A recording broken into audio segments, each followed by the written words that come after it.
Hello friends, welcome to YouTube channel formation. तो आज हम पढ़ने वाले हैं हीमेटिनिक्स के बारे में। तो हीमेटिनिक्स होता क्या है? देखिए, आपने तो सुना ही होगा कि कभी बोलते हैं कि ब्लड की कमी हो गई बॉडी में, ठीक है। तो उस कंडीशन पे डॉक्टर हमें किस चीज़ की दवाई देते हैं, है ना। जो भी हमको दवाई देते हैं, जैसे कि फॉलिक एसिड हो गया, विटामिन B12 का हो गया, है ना। तो ये सब क्या कहलाते हैं? हमारे हीमेटिनिक्स, जो हमारे ब्लड के फॉर्मेशन में हेल्प करते हैं, ठीक है। तो आज हम उसी के बारे में पढ़ने वाले हैं। तो डेफिनेशन इसका क्या बोलता है? Haematinics are the agent involve in the formation of blood and are used in the treatment of anaemia, ठीक है। एनीमिया किसको बोलते हैं? वही जिसमें हमारे बॉडी में रेड ब्लड सेल्स का फॉर्मेशन ठीक से नहीं हो पाता, मतलब हीमोग्लोबिन की कमी हो जाती है ना। उस कंडीशन को हम क्या बोलते हैं? एनीमिया, ठीक है। तो ये हीमेटिनिक्स हमारा क्या काम करता है? ये जो एनीमिया हुए हैं उसी के ट्रीटमेंट में यूज़ होता है। अब यहाँ पे आप एनीमिया का डेफिनेशन देख सकते हैं, a condition in which blood lakhs healthy red blood sales और फिर हीमोग्लोबिन। वो कंडीशन जिसमें हमारा जो रेड ब्लड सेल्स है वो हीमोग्लोबिन बहुत कम अमाउंट में कंटेन करके रखता है, ठीक है। अब सिंपल सी बात है, अगर हीमोग्लोबिन ही नहीं रहेगा हमारे बॉडी में तो कहाँ से रेड ब्लड सेल्स का फॉर्मेशन होगा? और we can say that it is a low blood level in our body due to the loss of blood और mainly loss of red blood cells. अब हम बात करते हैं कि एनीमिया क्यों होता है और उसके टाइप्स कौन कौन से होते हैं। तो anaemia generally result from the deficiency of the following factors, जैसे कि आयरन की अगर कमी हो गई बॉडी में, फॉलिक एसिड या फिर विटामिन B12, जैसे कि मैंने आपको स्टार्टिंग में ही बताया। अब यहाँ पे हम टाइप्स ऑफ एनीमिया की बात करते हैं। तो सबसे पहला है हमारा आयरन डिफिशियंसी एनीमिया। नाम से ही समझ आ रहा है, जब हमारे बॉडी में आयरन की कमी हो जाती है, ठीक है। अब आयरन किस चीज़ के लिए रिस्पॉन्सिबल होता है? हमारे ब्लड के फॉर्मेशन के लिए। अब आयरन ही नहीं रहेगा तो कहाँ से ब्लड का फॉर्मेशन होगा? तो loss of iron in blood. Second होता है हमारा मेगालोब्लास्टिक एनीमिया, ठीक है। देखो, मेगालोब्लास्टिक जो एनीमिया होता है, ये टर्म अभी बहुत बार यूज़ होंगे। ये क्यों होता है? जब हम बहुत ही कम अमाउंट में विटामिन B12 हो गए, फॉलिक एसिड, ये सबको बहुत कम अमाउंट में इनटेक करते हैं या फिर हमारे बॉडी में इसकी डिफिशियंसी हो जाती है, उस कंडीशन पे हमको मेगालोब्लास्टिक एनीमिया होता है। तो less intake of vitamin B12 and folic acid, जिसके वजह से इसके लेस इनटेक से क्या हो जाता है? Production of abnormal red blood sales. Red blood cells का जो शेप है वो थोड़ा बिगड़ जाता है। अब एक होता है हमारा थैलेसीमिया, ठीक है। ये क्या होता है? Decrease synthesis of haemoglobin. जब हमारे बॉडी में हीमोग्लोबिन का सिंथेसिस नहीं हो पाता, उस कंडीशन पे होता है। चौथा है हमारा सिकल सेल एनीमिया। इसका नाम तो आपने कई बार सुना होगा। इसमें क्या होता है, जो हमारा रेड ब्लड सेल्स का साइज़ है वो कुछ बिगड़ जाता है। जैसे कि आप यहाँ पे देख सकते हैं, हमारा नॉर्मल रेड ब्लड सेल्स है वो कुछ इस तरह के शेप में हो जाता है in case of sickle cell anaemia. अब हम बात करते हैं एप्लास्टिक एनीमिया की। इसमें क्या हो जाता है? डिस्ट्रक्शन हो जाता है बोन मैरो का। अब बोन मैरो का डिस्ट्रक्शन होगा तो क्या होगा? सिंपल सी बात है, ब्लड का फॉर्मेशन नहीं होगा, क्योंकि आपने तो सुना ही होगा कि जो हमारे ब्लड का फॉर्मेशन है वो मैक्सिमम अमाउंट में हमारे कहाँ पे होता है? बोन्स में होते हैं, ठीक है।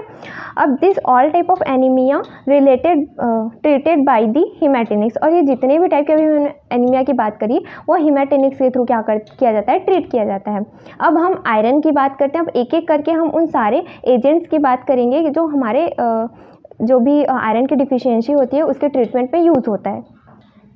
तो सबसे पहले हम बात करते हैं आयरन की। तो iron is an essential element of the blood formation, we already know, and it is an important essential body constituent, ठीक है। हम जानते हैं कि आयरन कितना इंपॉर्टेंट है हमारे लिए। A healthy adult human body contains around 3.5 gram of iron. Iron is essential for the haemoglobin production, ठीक है। जो हेल्दी अगर ह्यूमन बॉडी की बात करूँ मैं टोटली, तो उसमें 3.5 ग्राम आयरन होना चाहिए, ठीक है, कि ये इसेंशियल होता है हीमोग्लोबिन के सिंथेसिस के लिए। अब अगर मैं इसके डिस्ट्रीब्यूशन की बात करूँ, यहाँ पे आप डिस्ट्रीब्यूशन की बात करें तो हीमोग्लोबिन जो होता है वो 62% होना चाहिए, मायोग्लोबिन जो होता है वो 7%। यहाँ पे आयरन जो हमारे स्टोर रहता है इन द फॉर्म ऑफ हीमोसेड्रिन या फिर फेरिटिन। अब आपको लग रहा होगा कि ये क्या है, ये कौन सा टर्म है, ठीक है। तो जिस तरह से हम किसी भी अगर हमको कोई चीज़ स्टोर करना है तो हम एक कंटेनर का यूज़ करते हैं, उसी तरह हमारी भी बॉडी में जब कोई चीज़ स्टोर होता है तो किसी चीज़ के फॉर्म में स्टोर होता है। जैसे कि हमारा जो आयरन है, अब वो ऐसे ही तो घूम नहीं सकता बॉडी में, तो फेरिटिन के फॉर्म में स्टोर हो जाता है ताकि जब हमको ज़रूरत पड़े तो वो रिलीज़ हो सके वहाँ पे, ठीक है, या फिर हीमोसेड्रिन के फॉर्म में। तो ये टर्मिनोलॉजी आगे जाके आपको क्लियर हो जाएगा। ये 25% होना चाहिए। एंजाइम्स जो होते हैं इसमें 6%, ठीक है। Iron is stored in our body in the ferric form in combination with large protein apoferritin. देखिए, जो हमारा अब आयरन या तो फेरस फॉर्म में होता है या तो फेरिक फॉर्म में होता है। तो यहाँ पे फेरिक फॉर्म थोड़ा एक्टिव होता है। तो फेरिक फॉर्म हमारे एपोफेरेटिन नाम के किसी प्रोटीन के साथ जाके बाइंड करता है और एक कॉम्प्लेक्स बना लेता है जिसको हम बोलते हैं फेरिटीन। अब यही फेरिटीन एग्रीगेट होके हीमोसेडेरिन का फॉर्मेशन करता है और ये सब क्या है, हमारे आयरन का स्टोरेज फॉर्म है। अगर हम यहाँ पे डाइटरी सोर्स की बात करें तो सबसे ज़्यादा आयरन हमारे liver, egg yolk and dry fruits में प्रेजेंट रहते हैं। फिर मीडियम अमाउंट में meat, chicken, fish and banana में, एंड पुअर मिल्क या फिर उसके कुछ प्रोडक्ट्स में। अब उसके बाद हमारा मोस्ट इंपॉर्टेंट टॉपिक आता है फेरोकाइनेटिक, जिसको हम आयरन का, जिसमें हम क्या पढ़ते हैं, आयरन के absorption, transport, utilisation and storage के बारे में। तो हम यहाँ पे पढ़ रहे हैं हीमेटिनिक्स। तो फिर सबके वो एब्जॉर्ब कैसे होता है, कैसे हीमोग्लोबिन के सिंथेसिस में पार्टिसिपेट करता है, ये सब भी जानना बहुत ज़रूरी होता है। तो इस टॉपिक पे हमने वीडियो ऑलरेडी अपलोड कर चुके हैं, तो ये इसका वीडियो आपको आई बटन पे मिल जाएगा।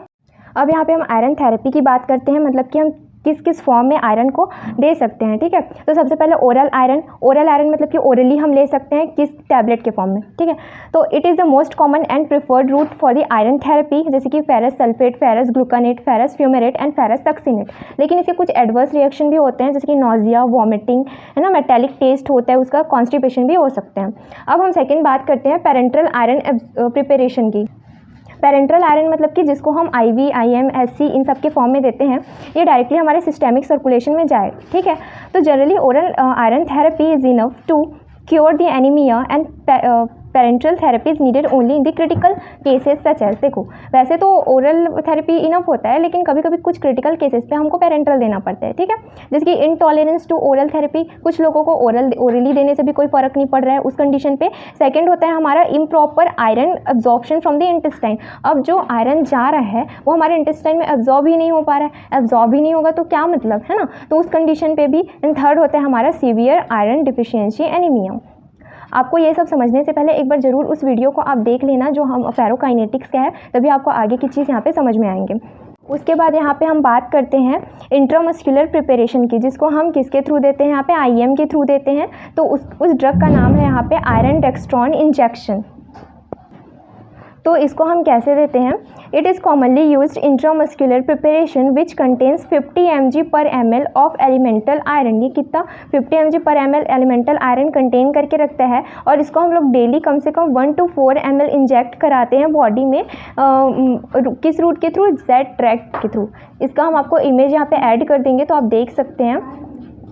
अब यहाँ पे हम इंट्रावेनस प्रिपरेशन की बात करें तो intravenous injection of iron are free of preservatives. उतने ज़्यादा प्रिजर्वेटिव की जरूरत नहीं पड़ती। The first dose should be limited to 25 mg। अगर हम फर्स्ट डोज दे रहे हैं तो थोड़ा सा उसको कम अमाउंट में देना पड़ता है, देन बाद में आप उसको एडजस्ट कर सकते हैं, उसके अमाउंट को इंक्रीज कर सकते हैं एज 100 mg पर डे।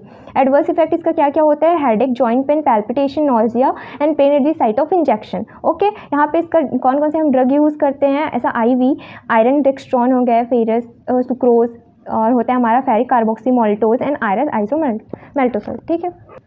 अब ये तो हुए हमारे ड्रग्स। अब हम कुछ पॉइजनिंग की बात करते हैं। क्यों? क्योंकि अब हम आयरन ले रहे हैं, हमारे बॉडी को इनफ हो गया, बस आयरन की अब जरूरत नहीं है, लेकिन फिर भी हम आयरन ले रहे हैं, तो उस कंडीशन पे उसकी टॉक्सिसिटी होने के चांसेस होते हैं। तो दो तरह के, एक एक्यूट, दूसरा क्रोनिक। तो पहले हम एक्यूट की बात करते हैं। तो excessive intake of iron salt lead to acute toxicity, ठीक है, मतलब थोड़ा कम टॉक्सिसिटी देता है। Adults can tolerate large dosage without any fatality. Simple सी बात है, एडल्ट को उतना ज़्यादा दिक्कत नहीं होता, लेकिन अगर आप बच्चों को दे रहे हैं तो उस कंडीशन पे वो थोड़ा सा उसमें डिफिकल्टी हो सकती है ना। तो dosage of 1 to 2 gram of the iron can be fatal to the young children, therefore preparation should be keep out of the reach of children. इसलिए थोड़े से लिखा रहता है उसमें कि keep out reach of children, ठीक है, बच्चों से थोड़ा आप दूर रखिए। सिम्टम्स इसमें क्या क्या हो सकते हैं, वॉमिटिंग, एब्डोमिनल पेन हो सकता है, फिर abnormal pain, diarrhoea and drowsiness. अब इसके हम ट्रीटमेंट की बात करते हैं। तो गैस्ट्रिक लेवल्स तो आपने सुना ही होगा, जिसमें हम क्या करते हैं, है ना, माउथ के थ्रू हम क्या करते हैं, लिक्विड को अंदर डालते हैं, जितने भी मटेरियल आपके स्टमक में है वो बाहर आ जाते हैं, ठीक। तो ये एक कंडीशन हो सकता है। तो देख सकते हैं हम यहाँ पे उसका भी इमेज ऐड कर देंगे। तो गैस्ट्रिक लेवेज विथ फॉस्फेट और carbonate solution to produce the insoluble iron complex. वो क्या करते हैं, हमारे बॉडी में जाता है ये फॉस्फेट या फिर कार्बोनेट का सॉल्यूशन, देन आयरन के साथ कॉम्प्लेक्स फॉर्म करके वो बाहर निकल जाता है। अब इसका एंटीडोट भी होता है, अगर आप ये ट्रीटमेंट का यूज़ ना करके कुछ एंटीडोट दे रहे हैं तो।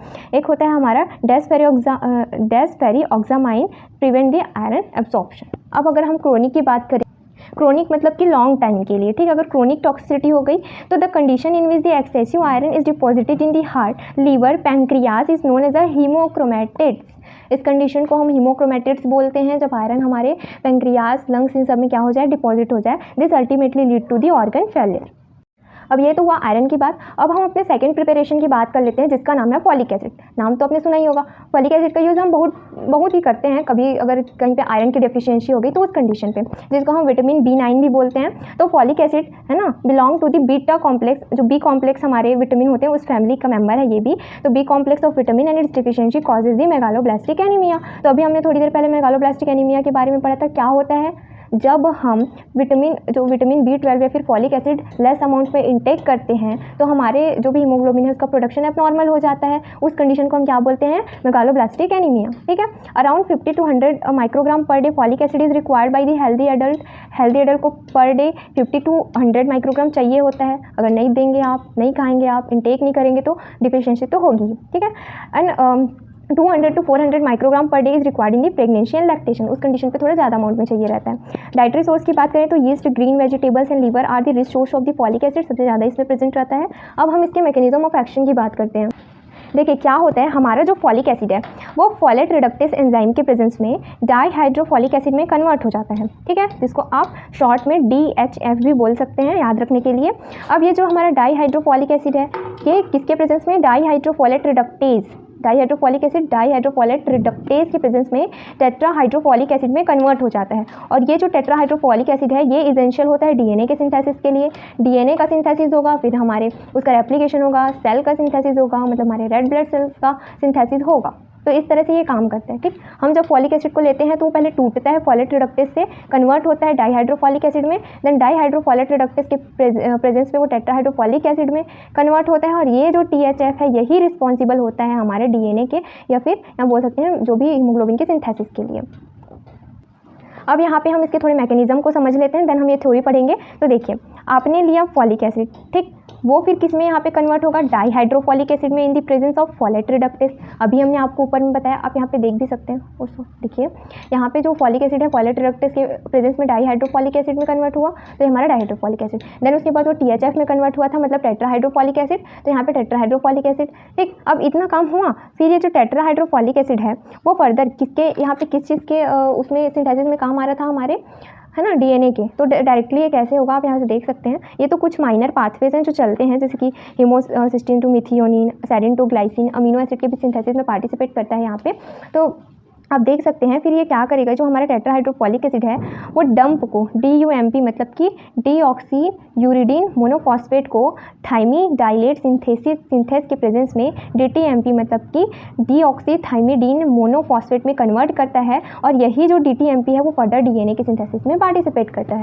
अब हम इसके काइनेटिक्स की बात कर लेते हैं। तो सिंपल सी बात है, जो फॉलिक एसिड है वो एंट्रोहेपेटिक सर्कुलेशन के थ्रू उसमें जाता है पहले, देन उसके बाद एक्सक्रीट आउट होता है यूरिन या फिर स्टूल के थ्रू। तो folic acid experience the hepatic circulation and is excreted through the urine and stool the trace amount. अब हम इसके थेरापेटिक यूज़ की बात करते हैं। तो folic acid is mainly use in the treatment of megaloblastic anaemia, है ना, आपको पता ही है मेगालोब्लास्टिक एनीमिया क्या होता है, occurring due to the folate deficiency. और ये एनीमिया क्यों होता है, फॉलेट की डिफिशियंसी की वजह से, ठीक है। Other than it is also use to cure, और किस किस चीज़ के क्योर में यूज़ होता है, न्यूट्रिशनल मेगालोब्लास्टिक एनीमिया की वजह से, है ना।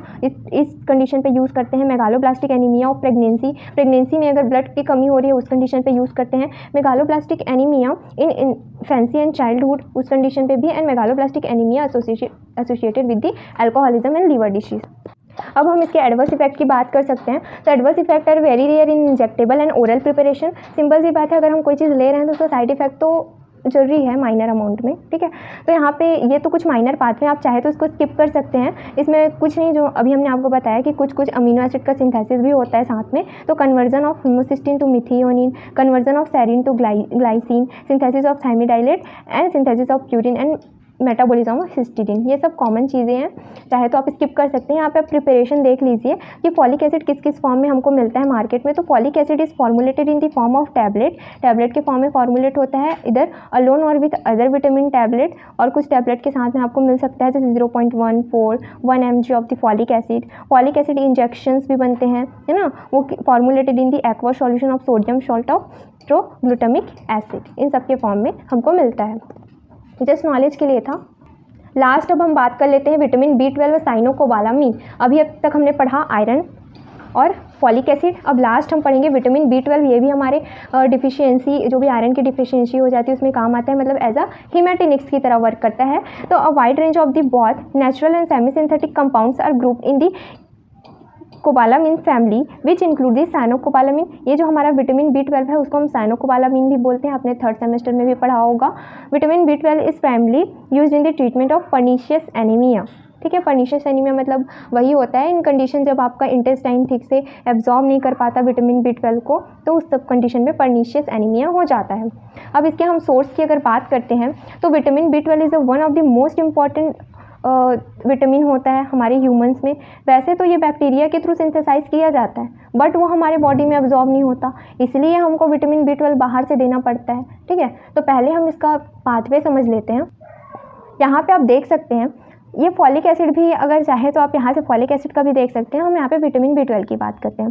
अगर आप फॉलिक एसिड का देखेंगे तो फॉलिक एसिड जाता है, देन डायरेक्टली वो क्या होता है, टेट्राहाइड्रोफॉलिक एसिड, देन मिथाइल ग्रुप उसमें ऐड हो जाता है, टेट्राहाइड्रोफॉलेट उसमें चेंज होता है, देन DNA के सिंथेसिस में। ये हम अभी बात कर चुके हैं। तो अब हम विटामिन B12 की बात करते हैं। तो देखिए, हम जब विटामिन B12 को लेते हैं इन द फॉर्म ऑफ जो भी फिश मीट या फिर एग वगैरह, तो जब हम विटामिन B12 लेते हैं तो वो कॉम्प्लेक्स फॉर्म में होता है। अब वो कॉम्प्लेक्स फॉर्म में तो एब्जॉर्ब नहीं हो सकता, तो वो कुछ इंट्रिंसिक फैक्टर्स के थ्रू ब्रेक डाउन हो जाता है। तो जैसे यहाँ पे विटामिन B12 आया, यहाँ पे हमारे पैराइटल सेल हमारे स्टमक में प्रेजेंट होते हैं, वहाँ से HCl सिक्रीट होता है, तो वो हम और कुछ इंट्रिंसिक फैक्टर्स, तो उसके थ्रू ये थोड़ा सा हल्का सा क्या हो गया, कॉम्प्लेक्स फॉर्म ब्रेक डाउन हो गया।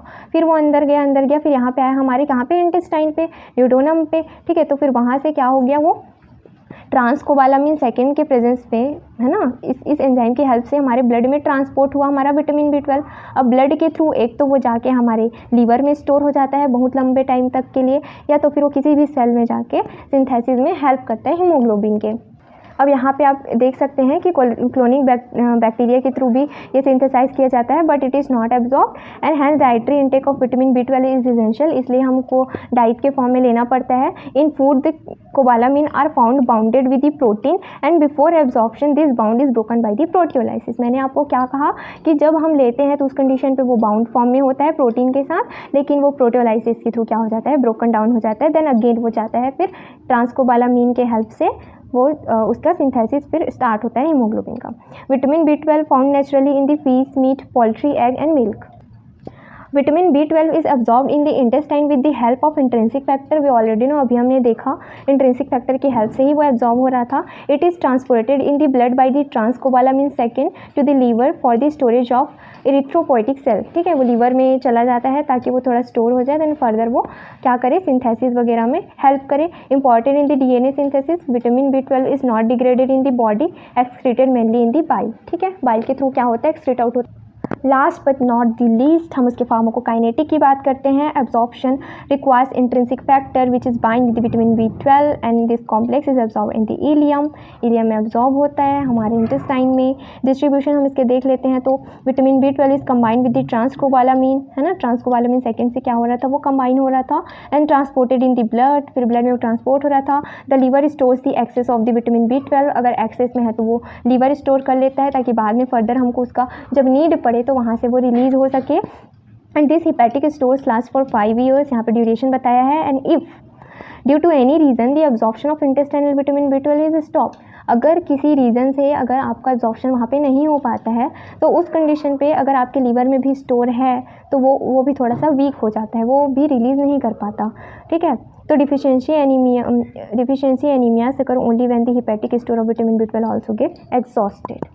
इसके एक्सक्रीशन को देख सकते हैं, occurs in the bile but undergo enterohepatic circulation and most is reabsorb from the small intestine, फिर से रीअब्जॉर्ब हो जाता है। इसका थेरापेटिक यूज़ वही है कि पर्नीशियस एनीमिया में यूज़ होता है, द ट्रीटमेंट में continue through the whole life में। मॉल एब्जॉर्प्शन सिंड्रोम में यूज़ होता है, मतलब कि अगर आपका इंटेस्टाइन एब्जॉर्ब नहीं कर पाता है ना किसी भी विटामिन को, उस कंडीशन पे भी यूज़ होता है। Neurological condition, psychiatric disorders and इसका कुछ प्रिपरेशन है, हम देख सकते हैं एब्जॉर्ब थ्रू द IM या फिर सबक्यूटेनियस इंजेक्शन भी आप दे सकते हैं साइनोकोबालामिन और हाइड्रोक्सीकोबालामिन का। सो फ्रेंड्स, अगर आपको वीडियो अच्छी लगी हो तो please like, subscribe and share ज़रूर करें। आप हैंड रिटन नोट्स के लिए हमारे टेलीग्राम ग्रुप या वेबसाइट पे भी जा सकते हैं, जिसका लिंक डिस्क्रिप्शन में है। Thank you.